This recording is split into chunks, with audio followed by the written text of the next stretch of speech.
What's up, beautiful people? Another day, another study. I absolutely love studies like this because these are the types of studies that mirror what clinicians like me do, and that is layer together multiple interventions for a given disease state or reducing risk.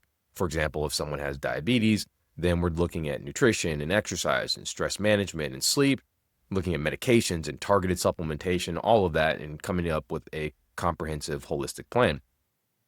We talk a lot about cognitive health on the channel because of my personal family history and genetics. I've talked about that before and how I'm doing as much as I can to reduce my risk of developing dementia. Well, we know that according to the latest Lancet data, 14 modifiable risk factors encompass 45% of the dementia risk.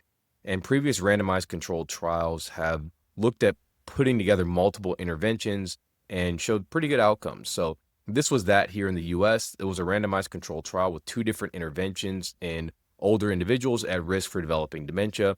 One group, they basically gave some information about healthy diet and exercise, and they had them do 6 peer coaching sessions, but they were focused on encouragement and not targeted and individualized goals.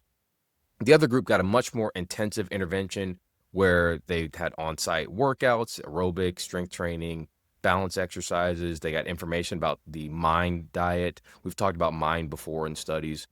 They also were given access to Brain HQ, a cognitive program that's online. And they also had coaching sessions as well. And what they found was overall attendance to the team meetings exceeded 90% in both groups, so really high adherence. And both groups improved global cognitive function, but the targeted intervention, the more structured intervention, was better at improving cognitive function. And when broken down by subgroup, both executive function and processing speed saw a greater increase in the structured group, but there was no difference in episodic memory.